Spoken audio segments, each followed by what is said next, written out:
هي الحلقات تحفظني بآيات من القرآن، هي الحلقات تملأني بحب المصطفى العدنان، هي الحلقات تحفظني بآيات من القرآن، هي الحلقات تملأني بحب المصطفى العدنان، وأخلص نيتي دوما لرب واحد ديان بروح ملؤها طهور. Sure Hadid tefsiri 7. ayetinden başlayıp okuyayım inşallah. Bismillah, elhamdülillah, ve salatu ve selam ala Resulillah. Esselamu aleyküm ve rahmetullahi ve berekatuhu. Düvende dehtanlağa İbn Kesir rahimahullah'ın Kur'an-ı Kerim tefsiri, Uygurca tercümesi, Hadid suresi 7. ayetinden başlayıp okuyayım inşallah. Ba'da'udu billahi mineşşeytanirracim. Allah'a ve onun peygamberine iman keltiringlar. Allah sizlarni ega qilgan mollardan sadaqa qilinglar. Sizlardan iman etganlar ve sadaqa qilganlar cho'ng savobga ega bo'ladi. Ey kuffarlar, sizlar nimishqa Allohga iman keltirmaysizlar? Halbuki payg'ambar sizlarni Rabbinglarga iman keltirishga chaqirdi. Allah sizlardan chin ahdi oldi. Eğer iman keltirishni iroda qilsanglar, imonga oldiranglar. Sizlarni kufrining qorong'uligidan iymonning nuriga chiqarish uchun Allah bandasiga ro'shan oyatlarni nozil qildi. Allah shak shubhisiz sizlarga marhamatlikdir, nihoyatda mehribondir. Nimishqa sizlar Allohning yo'lida pul mol sarf qilmaysizlar? Osmonlarning va zaminning mirosi Allohga xosdir. Sizlardan Makka fathi qilinishdan ilgari pul mol sarf qilganlar va Rasululloh bilan birlikda turib dushmanlar bilan urushganlar, Makka fathi qilingandan keyin pul mol nafiqa qilganlar va urushganlar bir-biri bilan barobar emas. Ana shularning darajasi Makka fathi qilingandan keyin nafiq qilgan va urushganlarning darajasidan cho'ngdir. Ularning har biriga Allah jannatni va'da qildi. Allah sizlarning qilayotgan ishlaringlardan xabardordir. Kimiki Allohga qarzi hasana beradigan, ya'ni Allohning roziligini tilab, uning yo'lida pul mol sarf qiladigan, Allah uningga hassilab qaytirdi. Uningga cho'ng savob berdi. Iymon etishga buyurish va pul molni yaxshi yo'llarga sarf qilishga rag'batlantirish to'g'risida. Buyuk va yuksak Allah bandalarni Allohga va Allohning payg'ambariga komil iymon etishga, shu iymon ustida davomli ching turishga buyurdi va Allah bergen pul maldan yaxshi yo'llarga sarf qilishga rag'batlantirdi. Allah sizlarni ega qilgan mollardan sadaqa qilinglar. Ya'ni Allah sizlarni ega qilgan bu mol-mulk xuddi sizlar oriyatga olgan narsaga o'xshaydi. Chunki u sizlardan ilgari o'tganlarning qo'llarida edi. Keyin sizlarning qo'lingizga keldi. Allah Teala bu ayette bendilerge ulanı Allah ega qilgan mal mülklerini Allah'a itaat qilish yo'lida ishlatishga tavsiya qiladi. Agar ular shunda qilsa, savobga ega bo'ladi. Agar unda qilmasa, ular farzlarni ado qilmaganliklari uchun Allah ulardan qattiq hisob elib, tegishli jazo berdi. La ilaha illalloh Muhammadur Rasululloh. Allah sizlarni ega qilgan mollardan sadaqa qilinglar. Ya'ni ey inson, bilsang bu oyat sening melingga sendan keyin birisining varislik qiladiganligiga ishorat qiladi. Sening varising bu molni Allohga itoat qilish yo'lida ishlatishi mumkin. Mundaq bo'lganda Allah seni ega qilgan moldan u to'liq foydalanib, san qaraganda eng baxtli bo'lishi aniqdir. Yoki sening varising bu molni Allohga osiylik qilish yo'lida ishlatishi mumkin. Agar shundoq bo'lib qolsa, sen uning gunoh va zulm qilishiga yordamlashishga tirishgan bo'lib qolasan. La havla va la quvvata illa billah. İmam Ahmad Abdullah ibn Saxrning mundaq deganligini rivoyat qildi. Men payg'ambar alayhisalomning qishig'i borsam, u mundaq da'vat etibdi ekan. Pul, mol, bolalar bilan faxrlanmak sizlarni g'aflat qoldirdi. Odam avlodi milim deydi. Milingdan faqat yeb tugatkining yoki kiyib ko'nratqining va yoki sadaqa berib Allohning dargohiga o'tkazib turg'ining seningdir. İmam Muslim bu hadisni rivoyat qilib, oxirida uningdan boshqasi sening qo'lingdan chiqib, boshqa insonlar qoladi degan so'zni qo'shib rivoyat qilgan. La ilaha illalloh Muhammad rasululloh. Sizlardan iymon etganlar va sadaqa qilganlar cho'ng savobga ega bo'ladi. Bu oyat bandalarni iymon etishga va Alloh yo'lida sadaqa berishga rag'batlantirdi. Ondan Alloh taolo mundaq deydi: Ey kuffarlar, sizlar nimishqa Allohga iymon keltirmaysizlar? Halbuki payg'ambar sizlarni Rabbinglarga iymon keltirishga chaqirdi. Ya'ni sizlarning iymon etishinglarga nima to'salg'a bo'ladi? Halbuki payg'ambar oranglarda turib iymonga chaqirdi va sizlarga o'z elib kelgan narsaning to'g'riliq uchun dalil paketlarni bayon qildi. İmam Buxoriy rivoyat qiladi-ki, payg'ambar alayhisalom bir kuni sahobalarga: "Qaysi mu'minlarning iymoni sizlarni eng hayron qoldirdi?" dedi. Sahobalar: "Farishtalarning iymoni" dedi. Payg'ambar alayhisalom: "Farishtalar Rabbining huzurida tursa, ular nimishqa iymon etmasin?" dedi. Ular: "Undaqda payg'ambarlarning iymoni" dedi. U: "Payg'ambarlarga vahiy nozil bo'lib turadigan tursa, ular nimishqa iymon etmasin?" dedi. Ular: "Amsi bizning iymonimiz" dedi. U: "Men sizlarning oranglarda tursam, sizlar nimishqa iymon etmagidaksizlar. Lekin iymoni eng hayron qolarliq mu'minlar shundoq kishilarki, ular sizlardan keyin kelib Qur'onni topadi va Qur'ondagi barliq narsalarga iymon keltirdi." Bu hadisning bir qismini Sura Baqaraning 5-da Alloh taolaning ular g'ayb ishinidu degan oyatining tafsirida bayon qildik. La ilaha illalloh Muhammad rasululloh. Allah sizlardan chin ahdi oldi. Alloh taolo bu vaqtda mundaq degan: "Ey mu'minlar, Allohning sizlarga bergan ulug' ne'matini va sizlar bilan qilgan muahidasini eslanglar.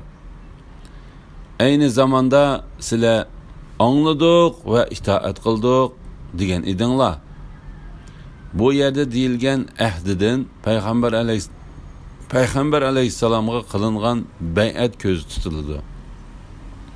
İbn Jarir bu ahdidan Alloh taolo Roza Misaq günüdə,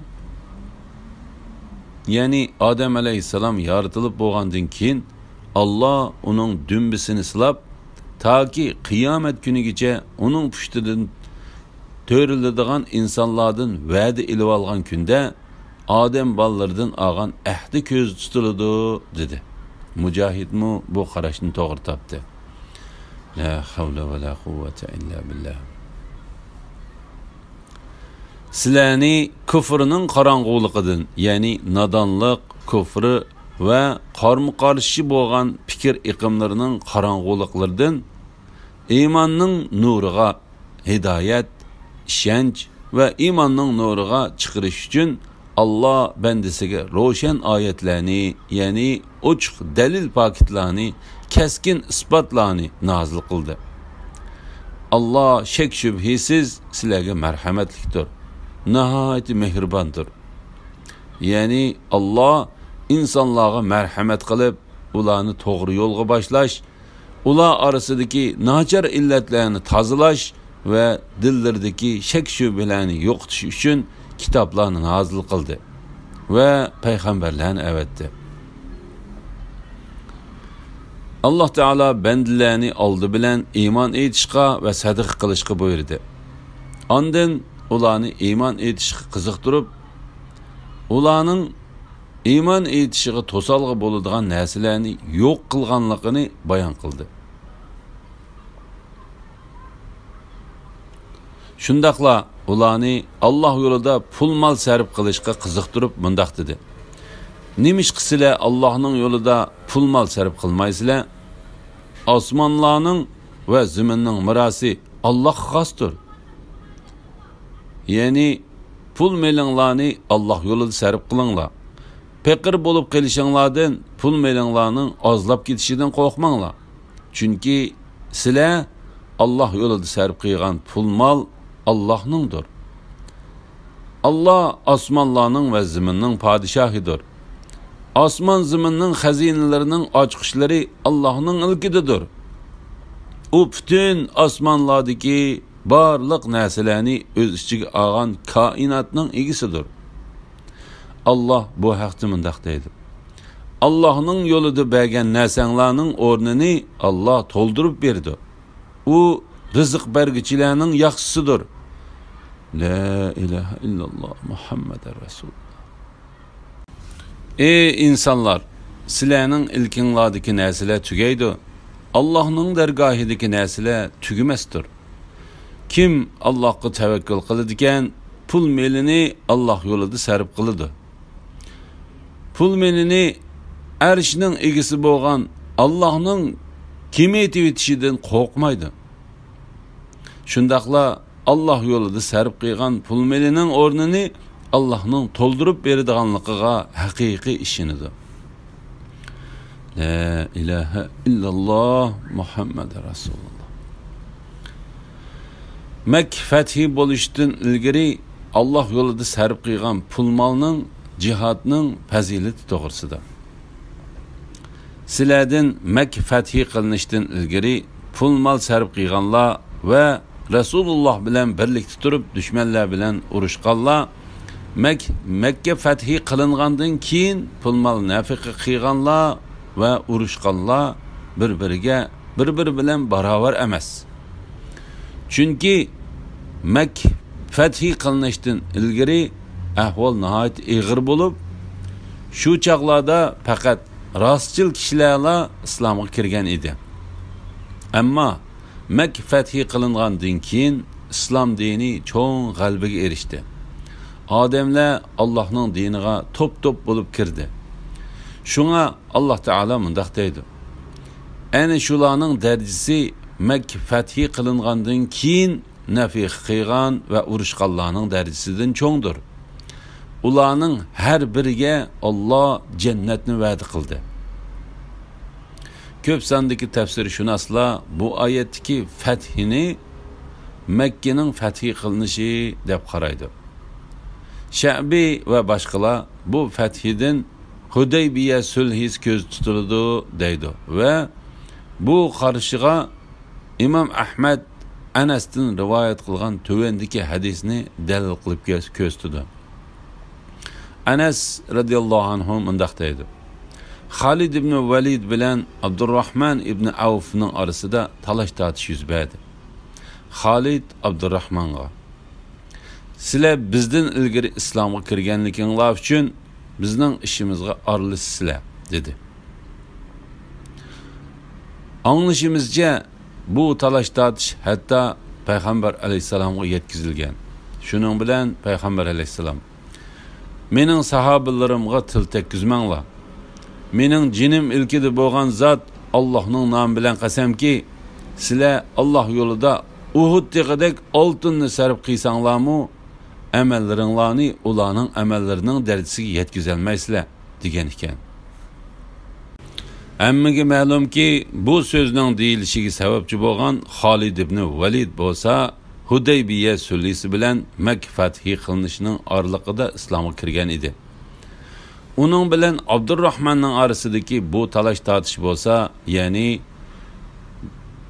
Juzayma qabilasida yuz bergan bo'lib, vaqa mundaq bo'lgan. Makka fathi qilingandan keyin payg'ambar alayhisalom Juzayma qabilasiga Xolid ibn Validning qo'mondonligida qo'shin avatidi.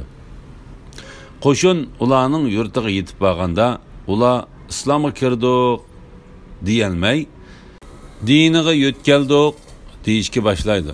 Shuning bilan Xolid ularni o'ldirishga va ulardan asir elinganlarni o'ldirishga buyruq tushirdi. Uning bu buyrug'iga Abdurrahman, Abdullah ibn Umar va boshqalar qarshi chiqdi. Shu sababdan Xolid Abdurrahman bilan talash tortish qilishib qoldi. Yuqoridagi so'zga yana Imom Muslim rivoyat qilgan buni hadisni dalil qilib ko'rsatildi. Payg'ambar alayhisalom mundaq deydi: Sahobilarimni tillamanglar. Mening jinim ilkida bo'lgan zot Allohning nomi bilan qasamki, sizlarning biringlar Alloh yo'lida Uhud tog'idek oltin sarf qilgan taqdirdimi, u amalini ularning birining bir mud yoki yarim mud sarf qilgan narsasining darajasiga yetkazolmaydi. La ilaha illalloh Muhammad rasululloh. Ularning har biriga Alloh jannatni va'da qildi. Ya'ni fathidin ilgari va fathidin keyin Alloh yo'lida pul mal sarf qilganlarning har biriga Alloh jannatni va'da qildi.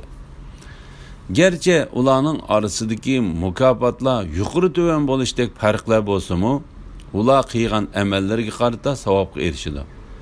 Alloh taolo bu vaqtda mundaq degan: Mu'minlardan o'zrisiz, ama tokur, kasalga o'xshash o'zrisi bala buningdan mustasno. Jihadga chiqmaganlar Alloh yo'lida mollarini, jonlarini tikib jihad qiluvchilar bilan barobar bo'lmaydi. Alloh mollarini, jonlarini tikib jihad qiluvchilarni jihadga chiqmaganlardan bir daraja ustun qildi. Bu iki xil kishilar, ya'ni o'zrisi bo'lib jihadga chiqmaganlar va jihadga chiquvchilarning hammasiga Alloh jannatni va'da qildi. Alloh jihad qiluvchilarga buyuk ajr ato qilib, ularni o'zrisiz turib jihadga chiqmaganlardan ortiq qildi. Imom Muslim payg'ambar alayhisalomning mundaq deganligini rivoyat qildi: Kuchlik mu'min ojiz mu'minga qaraganda Allohga so'yimlikrakdir. Lekin har ikkili mu'minda yaxshilik bordir. Alloh taolo bu oyat orqali faqat kishilarni birinchi turdagi odamlarni maqtab, ikkinchi turdagi odamlarning o'rnini tushirib etmasligi, biror aqli kam odamning ularni ayblab qo'ymasligi uchun ogohlantirdi. Shunga Alloh birinchi turdagi odamlarning ortiqchiligini bayon qilgandan keyin uning oqidanla ikkinchi turdagi odamlarni maqtab madhilidi. Alloh sizlarning qilayotgan ishlaringlardan xabardordir. Ya'ni Alloh hamma ishdan xabardor bo'lganligi uchun Makka fathi bo'lishdan ilgari Alloh yo'lida pul mal sarf qilgan va jihad qilganlarning savobini uningdan keyin pul mal sarf qilgan va jihad qilganlarning savobidan yuqori qildi. Bu faqat Allohning birinchi turdagi kishilarning niyat maqsadlarining pok, Allohga bo'lgan ixlosining samimiy bo'lganligini, ig'ir va qiyin kunlarda, kambag'al chog'larda Alloh yo'lida pul mal sarf qilganligini bilganligi uchundir. Imom Nasa'iy payg'ambar alayhisalomning bu vaqtda mundaq deganligini rivoyat qildi: Ilgari Alloh yo'lida sarf qilingan bir dirhamning savobi keyin sarf qilingan 100,000 dirhamning savobidan ortiqdir. La ilaha illalloh Muhammad rasululloh. Abu Bakr Siddiq radhiyallohu anhuning bu oyatdan to'liq nasibisi bor iymondorlardan ekanligiga hech kimda shak yo'qdir. Chunki u boshqa payg'ambarlarning ummatlariga qaraganda bu oyatga amal qilganlarning peshvosi hisoblandi. U haqiqatan g'olib va buyuk Allohning roziligiga erishish uchun mal mülkünün hemmisini Allah yolunda sarf kıldı. Onun bu emelinin mükafatını Allah'tan başka hiç kim verelmeydi. Allah yolunda pul mal sarf kılışka rıgbatlendiriş doğrusuda. Kimiki Allah'a qarz hasana berdiken, yani Allah'ın razılığını tilab, onun yolunda pul mal sarf kılıdiken, bu vaqtda Umar ibn Hattab Allah'a qarz hasana berish Allah yolunda pul mal sarf qilishdan iboratdir dedi. Bazı tafsirshunoslar u aile tavobatının ihtiyacını ta'minlashdan iboratdir dedi. To'g'risi bu ayet yaxshilikqa sarf qilingan pul malning hammani o'z ichiga oladi. Xolis niyat va mustahkam iroda bilan Allah yo'lida pul mal sarf qilgan har qanday odam bu oyatning hukmi ichiga kirdi. Kimiki Allohga qarz hasana beradigan, ya'ni Allohning roziligini tilab, uning yo'lida pul mal sarf qiladigan, Allah uningga hassilab qaytirdi. Alloh taolo yana bir oyatda mundaq degan: kimiki Allohga qarz hasana beradigan, ya'ni Allah'ның yolida pul melini xoşallık bilen sarf kılıdiken, Allah onunla netçe hassa, yani 10 hassidan 700 hassigiçe köp qaytırdı. Yani onunla kıyamet günü kattı mükafat ve mol rızıktan ibaret cennetini berdi. La ilahe illallah Muhammeden Resulullah. İbn Abu Hatem Abdullah ibn Mas'udning mundaq deganligini rivoyat qildi. Kimiki Allohga qarz hasana berdikan, ya'ni Allohning roziligini tilab, uning yo'lida pul mol sarf qiladigan, Allah uningga hassilab qaytirdi. Degan bu oyat nozil bo'lganda Abu Dahda Ansari: "Ey Allohning payg'ambari, Allah haqiqatan bizdan qarz ilishni xolamdi" dedi. Peygamber aleyhisselam: "Ha, şundaq ey Abu Dahda" dedi. Abu Dahda: "Ey Allah'ın peygamberi, kolunu man kösetken" dedi. Peygamber aleyhisselam kolunu onun sundu. O, "Men hakikaten hormuluk beğimni Rabbimge qarz berib etdim" dedi. Onun beğida 600 tüp hormu var idi. Onun ayali Ummu Dahda ve bala vaqilları bağda idi. Abu Dahda baq kelib: "Ey Ummu Dahda" deb to'ldi. Ayoli: "Mana men" deb yugurib keldi. Abu Dahda ayoliga: "Bog'dan chiqing, men uni g'olib va buyuk Rabbimga qarz berib etdim" dedi. Yana bir rivoyatda ayoli uningga: "Ey Abu Dahda, so'dan bek foydali so'da bo'libdi" dedi ve bağdan yük takıllarını ve ballarını elip çıkıp gitti.